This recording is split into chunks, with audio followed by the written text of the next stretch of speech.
जैसे हम इस संसार में आते हैं तो हमारे कर्म ही हमारे साथी बनते हैं। शरीर को चलाने वाली शरीर के अंदर विराजमान जो चैतन्य आत्मा है, उस आत्मा का हम कभी भी दर्शन नहीं करते, क्योंकि मैं जो हूँ, जैसी हूँ, जहाँ से आई हूँ, कहाँ मुझे जाना है, ये हमें मालूम नहीं है। और जब आत्मा निकल के चली जाती है, फिर हमें लगता है कि ये जीवन हमारा यूं ही चला गया।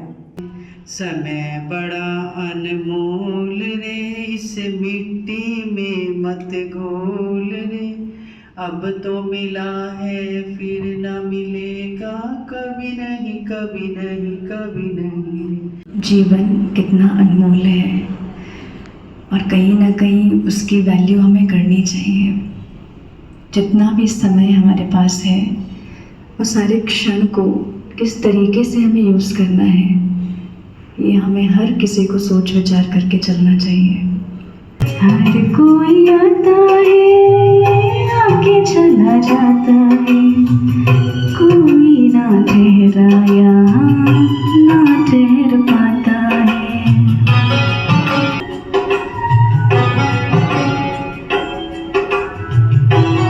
शांति। आज हम सभी इस एक बहुत बड़ा सहयोग करने के लिए आए हैं, तो कोई भी ऐसा ना समझे बस आए बैठे। बहुत बार आते हैं चले जाते हैं, लेकिन यहाँ उस आत्मा के लिए सब मिल कर के शांति का सहयोग देंगे, क्योंकि जब वो आत्मा हम सब के बीच में से विदाई ले रही है, वो तो अकेली है। जो कुछ उसने कमाया सब यहाँ छोड़ के जा रही है। वो आत्मा, ये शरीर, सब संबंधी सबको यहाँ छोड़ के जा रही है। हम तो सब मिल करके आपस में एक दूसरे से सुख दुख साझा कर लेंगे। कोई दुख भी होगा, दुख की बात आपस में साझा कर लेंगे, लेकिन वो आत्मा सब कुछ यहाँ छोड़कर अकेली जा रही है। तो आज उस आत्मा को हम सबके सहयोग की ज़रूरत है।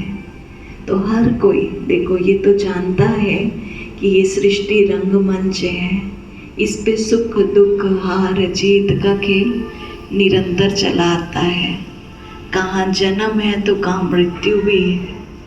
आज हम दुख का एक कहीं पे भी कुछ कोई शरीर छोड़ता है तो चारों ओर दुखी दुख हो जाता है।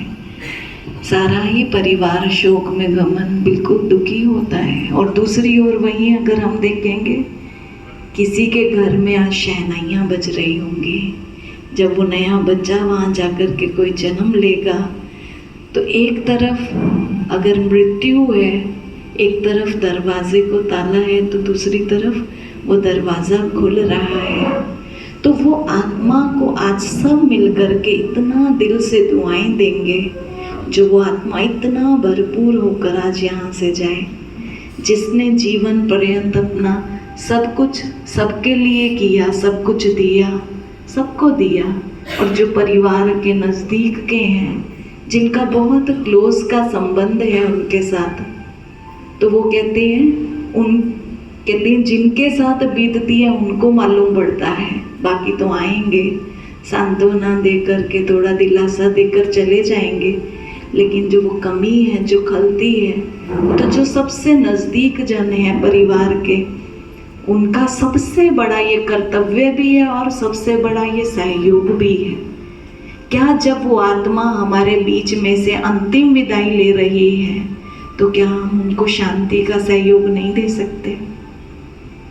जीवन के बहुत सारे ऐसे प्रसंग होते हैं जिसको हम खुशी खुशी स्वीकार करते हैं और उसकी तैयारी भी करते हैं। बच्चा जन्मता है, जन्म से पहले कई महीने पहले से तैयारी शुरू हो जाती है। उसके आगमन के लिए कितना हम उसका वेलकम करते हैं। शादी का दूसरा प्रसंग, उसके लिए कितना महीने पहले से तैयारियां शुरू हो जाती हैं, कितनी सब मिल करके खुशियां मनाते हैं। लेकिन शायद ये जीवन का ऐसा प्रसंग है जिसके लिए हम कोई तैयारी भी नहीं करते, और जब कोई अचानक हमारे बीच में से चला जाता है तो ना चाहते हुए भी यही बात निकलती है, अरे अभी इनका जाने का वक्त तो नहीं था, अभी थोड़ा और जी लिए होते, थोड़ा वक्त और मिल गया होता। कोई किसको दोष देंगे, कोई किसी डॉक्टर को दोष देंगे, कोई किसको दोष, ये कारण ही ऐसा बना, कोई बीमारी ऐसी आई, तो वो तो बना बनाया ये नाटक है, इसमें किसी की भी चलती नहीं है। जो आया है उसको एक ना एक दिन जाना ज़रूर है। हम सब भी यहाँ बैठे हैं तो हर कोई ये समझ कर चले कि आए हैं तो एक दिन जाना है। ये दुनिया मुसाफिर खाना है, जहाँ से आए हैं एक दिन वहीं सबको लौट जाना है। तो कहाँ से आए हैं, कहाँ हमको जाना है, जब हमें मालूम नहीं होता तो बहुत दुविधा रहती है, पता नहीं फिर आत्मा का आगे क्या होगा, भटकती रहेगी, आगे कौन सी योनियों में जाएगी, बहुत सारे मन में प्रश्न होते हैं। तो इसका सारा आधार है हमारे कर्म, हमें कैसा अगला जन्म मिलता है, हमारे अब के कर्म कैसे हैं। हमने न पीछे का देखा न आगे का, लेकिन हम अपने वर्तमान को देख करके उसका सुधार कर सकते हैं। तो जितना समय मिले उस परमात्मा की याद में रह करके हमें श्रेष्ठ कर्म करने हैं। यही सच्ची कमाई है जो साथ चलनी है। बाकी तो सब जो कमाया सब यहाँ ही छोड़ जाना है, कुछ भी साथ नहीं चलना है। तो आज उस आत्मा के लिए हम सब क्या सहयोग दे सकते हैं? जब वो आत्मा हमारे बीच में से विदाई ले रही है तो क्या देंगे? अगर हम दुखी होंगे, दुखी होकर के, दुख तो है ज़रूर, जिसके साथ इतना समय व्यतीत किया, दुख ना हो तो हो ही नहीं सकता। लेकिन उस आत्मा के लिए आज उसको क्या ज़रूरत है, हम क्या दे सकते हैं? तो दिल पर पत्थर रख कर के भी उस आत्मा के लिए हमें इतना आज शांति का सहयोग एक एक को यहाँ देना है, जो खुशी खुशी से अपने आगे की यात्रा शुरू करे। तभी कहते हैं मृत्यु ऐसा प्रसंग है, मृत्यु में क्या आत्मा ड्रेस और एड्रेस चेंज करती है। आत्मा तो अजर अमर अविनाशी है, सबने गीता की वो बात सुनी होगी, आत्मा न मरती है, न जलती है, न कटती है, न शस्त्र काट सकती है, न अग्नि जला सकती है, न पानी भिगो सकते। आत्मा अजर अमर अविनाशी है। शरीर खत्म हुआ, तभी कहते हैं अरथी को ले जाओ, जिसका रथी चला गया। ये शरीर तो है, आज जो इसको जलाने वाली शक्ति थी वो चली गई, तो कहते हैं he is no more. Doctor के पास लेकर के जाएंगे, कहेंगे जल्दी पेशेंट को अंदर एडमिट करो। अब वो व्यक्ति अगर नहीं रहता, नहीं बच पाता, तो डॉक्टर कभी ऐसा कहता है पेशेंट को ले जाओ, कहते हैं डेड बॉडी को ले जाओ, बॉडी को ले जाओ। अरे आते वक्त वो पेशेंट मरीज, जाते वक्त वो अरथी, जिसका रथी सारथी इस रथ को चलाने वाला वो चला गया। तो वो मैं आत्मा रथी हूँ। बार बार ये याद दिलाओ कि ये तन, इसके अंदर मैं आत्मा, इसको चलाने वाली चैतन्य शक्ति हूँ, रति हूँ। जब तक हूँ ये आंखें देख पा रही हैं, जैसे ये गई आंखें वही है नहीं देख सकती हैं। वही कान है, कितना बच्चे हिलाते हैं, सुनाई नहीं पड़ता है, कुछ बोल नहीं सकते हैं। अग्नि में भी शरीर को जला दिया, कोई फीलिंग नहीं है। आत्मा जो चैतन्य शक्ति थी वो चली गई है। तो आज भी वो आत्मा, वो शक्ति है। साइंस ने भी डिफाइन किया, energy can neither be created nor be destroyed, it can be transformed from one form to another.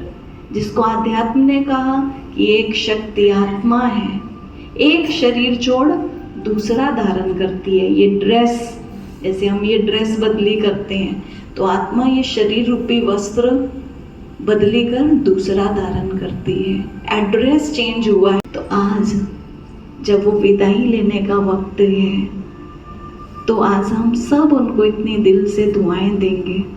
हमारे प्राचीन, हमारी सभ्यता में इतनी सुंदर वो रीति रस्म बनी हुई है, जब भी कोई शरीर छोड़ता है तो ये प्रकृति की चीज़ प्रकृति को सुपुर्द कर दी जाती है।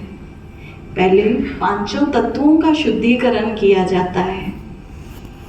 अच्छे से जमीन को साफ करके उस पर अर्थी को रखा जाता है, भूमि का शुद्धिकरण होता है, मुख में गंगा जल डाला जाता है, जल तत्व का शुद्धिकरण घी डाला जाता है, अग्नि तत्व का शुद्धिकरण तुलसी डाली जाती है, आकाश तत्व का शुद्धिकरण, और फिर जो राख बचती है उसको भी प्रवाहित कराते हैं। तो जो प्रकृति की चीज थी प्रकृति को दे दी, उसका शुद्धिकरण करके ऐसे ही दिया। लेकिन जो आत्मा है उसका शुद्धिकरण, वो आत्मा क्या ले जाए, तो हम उस आत्मा को क्या देना चाहते हैं। अगर हम दुखी होंगे बार बार अंदर में, क्यों चले गए, बार बार वो वाइब्रेशन, आत्मा ने तो शरीर छोड़ दिया, वो तो वापस मिलेगा नहीं। कहने नहीं कि हम कितना जिए, कितने वर्ष जिए, लेकिन हम कैसा जीवन जिए। तो ऐसा अपना आदर्श जीवन हम बना करके एक एग्जाम्पल बन करके जाएं। जो कहते हैं अगरबत्ती जलती है पीछे अपनी खुशबू छोड़ जाती है, तो ऐसे व्यक्तित्व के धनी आलोक जी, तो आज देखो सभी उनके निमित्त यहाँ इकट्ठे हुए हैं। सारा परिवार आज एक ऐसे दुख से गुजर रहा है। परमात्मा इतनी शक्ति उनमें भरे। परमात्मा को कहते हैं वो शांति का सागर है। हम 2 मिनट शांति में बैठ जाते हैं, शांति का दान। लेकिन अगर हमारा ही मन शांत नहीं होगा, दे सकते हैं कुछ? हम खुद ही परेशानी में है, उलझन में है। आप आए कहाँ से भाग भाग कर आए, आकर बैठ गए। आते ही क्या हो, शांति की वाइब्रेशंस निकलने लगे कि मन में इतना कुछ भरा हुआ है। तो सबसे पहले तो अपने मन को अन्य सभी बातों से शांत करते हैं। फिर उस सद्गत आत्मा से सभी मिल करके, देखो हम कुछ नहीं दे सकते हैं, अगर हमारे पास नहीं है तो कैसे देंगे। तो बच्चा भी क्या करता है, अपने बाप की पॉकेट से लेकर के आगे दे देता है। तो हमारे पास नहीं भी हो, लेकिन वो हमारा पिता, वो सागर है, अकुट है, उसके पास आनंद है। तो हमें उससे मन बुद्धि की तार को जोड़ करके उससे लेकर के देना है। तो अभी बिल्कुल शांत मन के साथ सभी बैठेंगे, बिल्कुल सीधे होकर के, और उस सद्गत आत्मा के लिए, जिस कार्य के लिए हम यहाँ आए हुए हैं, सब मिलकर के शांति का सहयोग देंगे।